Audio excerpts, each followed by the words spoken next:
to my madness. All of these Netflix movies, the original movies, at least all of the original Netflix action movies, have one thing in common. It's the same regurgitated bullshit that we've seen millions of times before. This movie doesn't fix that problem.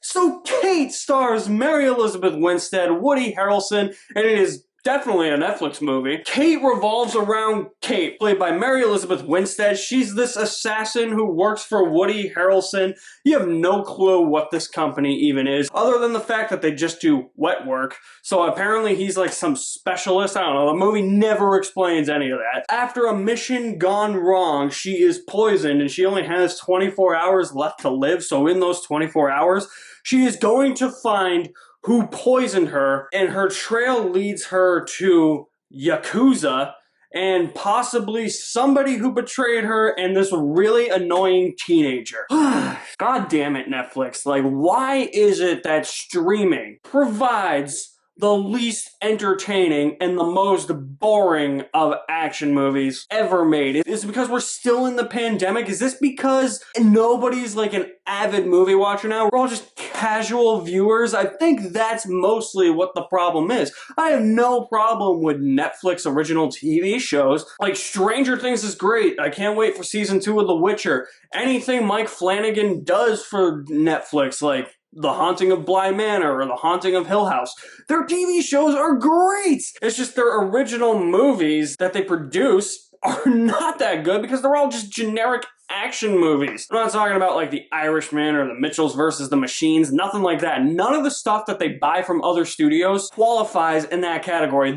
That's all usually good. There are some original Netflix movies that are pretty great, like Beasts of No Nation that I watched recently. And that's not to say that there isn't any good in this movie. I mean, Mary Elizabeth Winstead is great. I mean, she is the Huntress in Birds of Prey. Before that, she was the villain in Sky High. How can you not love Sky High? Movie doesn't get talked about enough, and her villainy character is one of the best in a Disney live-action film. I mean, you could sum this up as being a solo film for Huntress because, like I said, Mary Elizabeth Winstead, with the material she's fucking given, is really good. She has proven in this movie and in past movies that she is capable of performing her own stunts. She's a great physical actress. I think she's a great actress in general anyways. And the stunts, the action sequences, and Mary Elizabeth Winstead are the common positives with this movie. And the action is all in frame.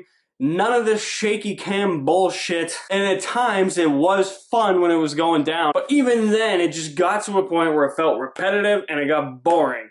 And that's all I can say for positives about this movie, is that the action for the most part is entertaining, the stunts are great, the choreography is great, and you got Mary Elizabeth Winstead in the lead role. But other than that, just like every other Netflix action movie that they produce, a Netflix original, it's the same exact thing. And this is why I'm not a fan of these types of movies being released on streaming services. I'm not a big fan of these types of movies anyway. If you're going to do an action movie, do it the correct way. You can't just disregard all the other components of the project. It's like if a teacher assigns you a school project and says, you gotta have this, you gotta have this, you gotta have this, you gotta have all of these components in it. You get a certain amount of points taken off. If you don't have a couple of components, then you get even more points taken off. If you only have half the components, you get even less points awarded to you. If you have only a few of the components, that's this movie. Somebody was given a project, it said, here, have all of this in it,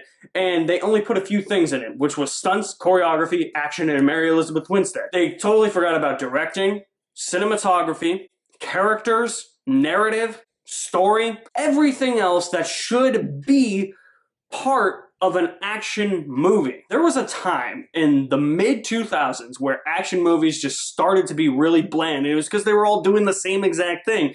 Then we got away from that a little bit as we hit the 2010s. Right when we hit like 2014, I would say, to about 2018, action movies really started to improve. We had a few here and there early on in the 2010s that were great, but it was more within those years where I felt as if, okay, filmmakers are actually starting to get action movies right. Now it's just like they're forgetting everything about action movies all over again. It's like, how the hell did we fall this far from grace? The action movies of the 90s knew what they were, but at least they still tried in the 90s, even though a lot of them were still campy. 2000, something just happened, and then they went uphill again, and now it's just like, people don't care about the characters anymore. They just want the cool action. But yeah, if you don't have a story, if you don't have characters, if you have no sense of cinematography, if you have no sense of substance, and you're just all style for the sake of style, then yeah, there's a gigantic problem. Let's compare some of these Netflix movies for a minute. Extraction is the same exact movie as The Old Guard, and I really like The Old Guard. Throwing it into the dumpster fire here. The Old Guard is the exact same movie as Project Power. Project Power is the exact same movie as Gunpowder Milkshake.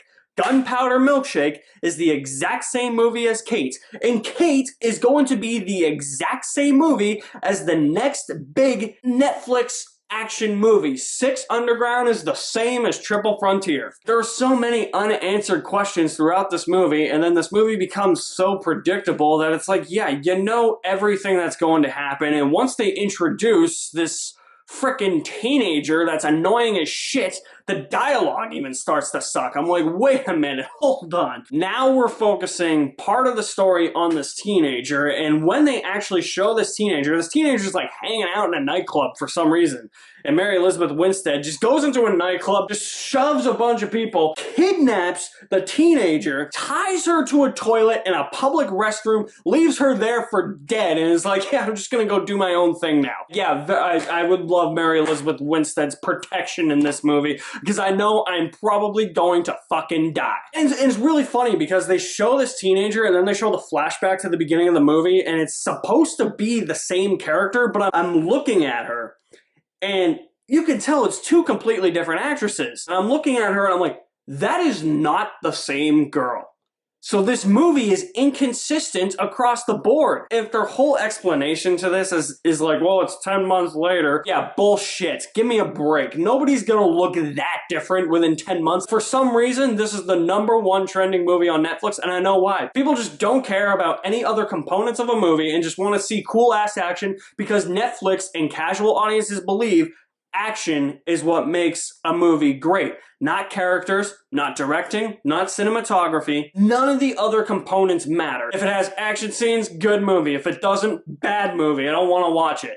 That's the thinking nowadays. And casual audiences think that, and unfortunately Netflix thinks that too. I'm going to say Kate is enjoyable with stale popcorn. You know, the moment Netflix makes an action movie that is actually decent or somewhat good will be the day that I probably die. I will fall over in my chair and die of a stroke. If I can actually sit down and enjoy one of these Netflix movies, it'll be a miracle. Guys, what did you think of Kate? Drop me some feedback in the comment section below. I will leave my link to my website in the description below as well. You guys are the best. Thank you for watching. My name is Alex Madden, and I'll see you at the movies somewhere.